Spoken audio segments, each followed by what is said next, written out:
Yeah. Celebrity deaths in three, right? So, you got, first it was Malcolm Jamal Warner, from uh, most notably from The Cosby Show, one of the, I think, top five, the greatest television shows of all time. Numbers, everything, impact. It was just the greatest, and he was just playing Theo Huxtable, just you know, growing up, it was like he was like just like a brother, and you know, just I really don't have words, but his passing was extremely huge. I was kind of taken off guard from that. I know he did a lot of work. He did a lot of work. With actors and in his community, and he was just always just a very very solid dude. And just hear of his passing, it was just a huge thing. Um, yeah, it's just Malcolm Jamal Warner. That's the wow. That was you know something.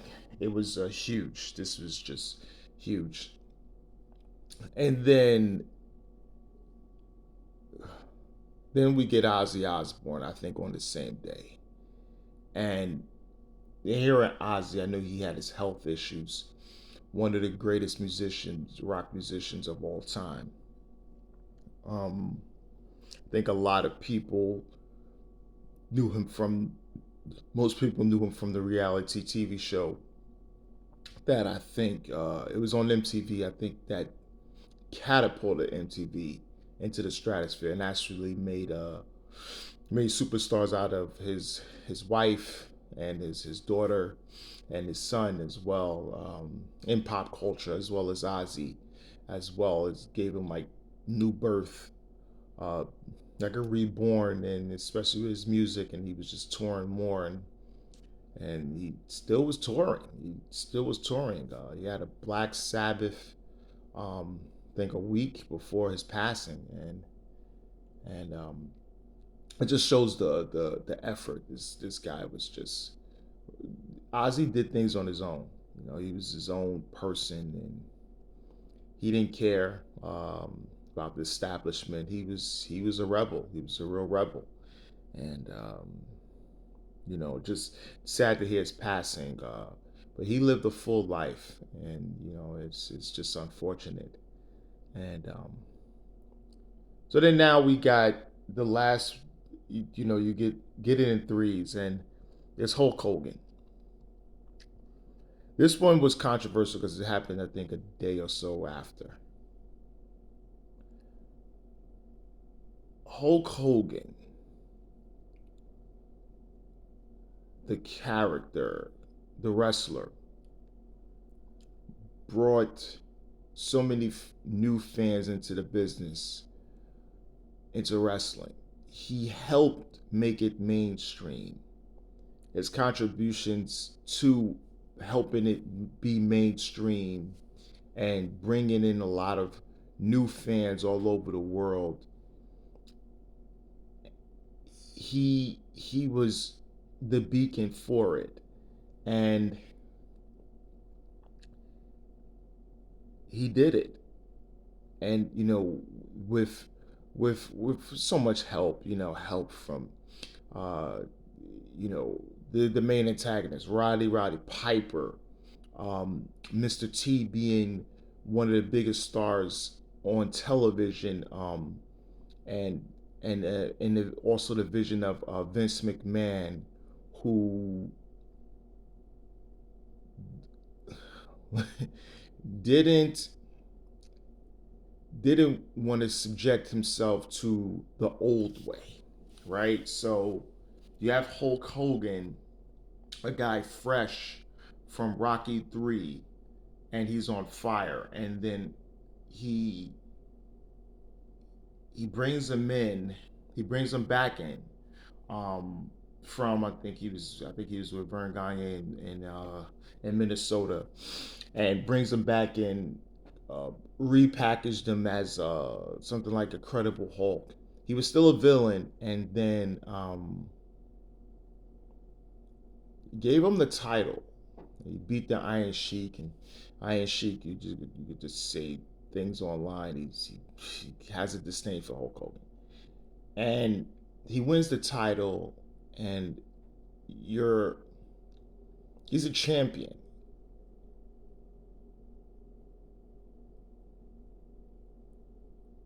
And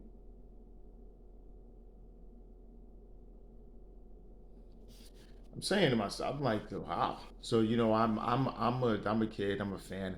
I watched any wrestling that was on television. I'm young. I'm a kid. But the WWF was it for me, and Hulk Hogan was my favorite. He was my favorite wrestler at the time. I think Ric Flair was my favorite. In the other territories when I used to see him, just love Ric Flair. But Hogan, what really elevated, I think, was his despite, I mean, obviously WrestleMania one did bring in, I think, rock and wrestling, as well as Cyndi Lauper brought in. But I think what was it was him going up against Andre the Giant. Now that was, I think, how they built it was almost a David versus Goliath, even though Hogan was the champion, and how they did it was it, and it brought so many fans to it, and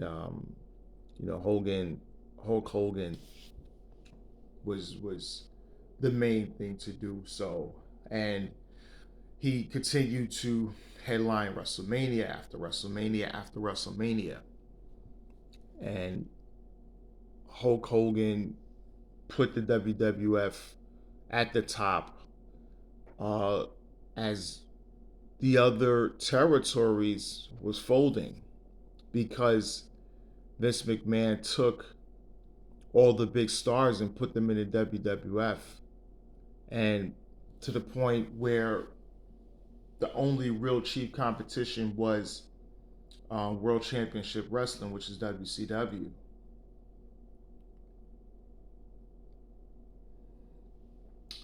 So just a little gist of that. So why I'm going there is around '92, Hulk Hogan, he was doing movies. He had other interests outside the business. He wanted actually to retire, and this is all documented. He wanted to retire. I think his last match was supposed to be in WrestleMania 8 against Sid. Um, and he just had desire to do other things. And then the whole steroid thing came with Vince McMahon, and he testified against him, and then Hogan came back, um, won the title, um, won the title against Yokozuna, very controversial. Um, but actually was not supposed to be involved in the match. It was Yokozuna versus Bret Hart, and I think Bret Hart said, "Hell no, he was not losing to Hogan like that." So Yoko took the win over Bret, and then Hogan came back to take the title off of Bret Hart. I mean, off of Yokozuna in like 9, 10 seconds, whatever. And then Hogan left after losing to Yokozuna, and Yoko get the title back. He did his film, this little series, Thunder in Paradise. Not with the WW. Then WCW called him, and he's been with the WWF for, I think, over close to 10 years at that point. And he was done with wrestling. He just wanted to do his thing. They gave him an offer he couldn't refuse. So he came back. He did so, and the ratings was still not as where it needs to be, as still as the WWF ratings were kind of dropping because fans really didn't understand. They didn't know.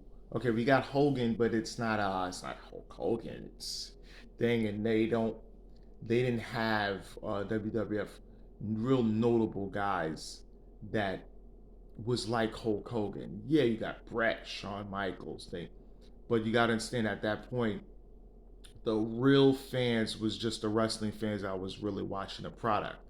It wasn't a lot of mainstream people watching. So that was it. Even though they dubbed it as the new generation, it was just trying. It was trying to figure it out. And WCW just did not have the market to put themselves in that position. Even though they have Hulk Hogan in the name, it wasn't still really Hulk Hogan. With the through the '80s and everything else, they tried to push them out and things like that. It just was not clicking.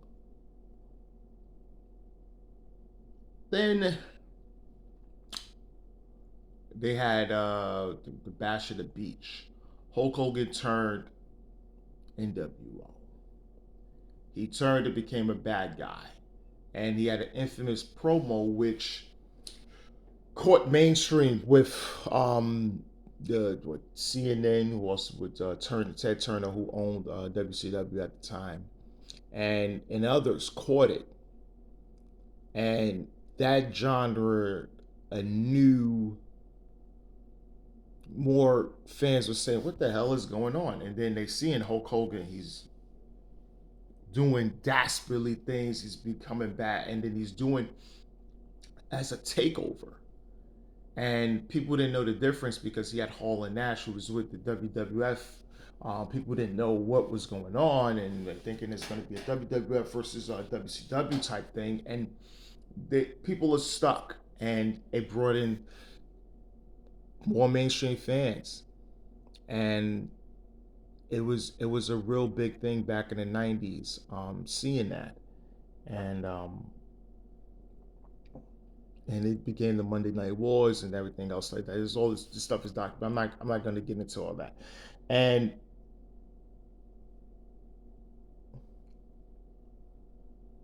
yeah, that was mainly it. And it brought Hulk Hogan at a not the level he was at, but he was out there. He was still mainstream, and it was a real big thing. The ratings was huge, and both companies made a lot of money as WWF had to go do certain things, Attitude Era, Stone Cold, and The Rock, Triple H, Shawn Michaels, and Bad Bret Hart. All these things helped the company, and Vince McMahon actually himself putting himself out there as well as a character, even though Eric Bischoff did it first, but he did it as a character, and it was huge. So mainly Hulk Hogan, he did so much, right? He did so much for the business, but and then eventually WCW folded. He came back to WWF, reinvented himself, did that, had a successful television show as well as on MTV. His Hogan Knows Best with his daughter and his son, his wife. They all became big reality TV stars. So get into his daughter, and then we're talking about several years later, after the fact. His daughter Brooke had somewhat of a music career, which on the show is documented. Hulk Hogan is estranged from his wife,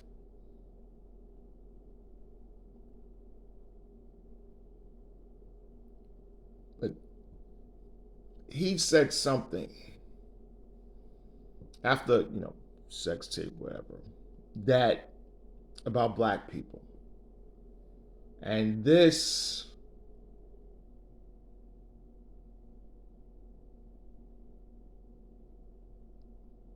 was a big thing because what he said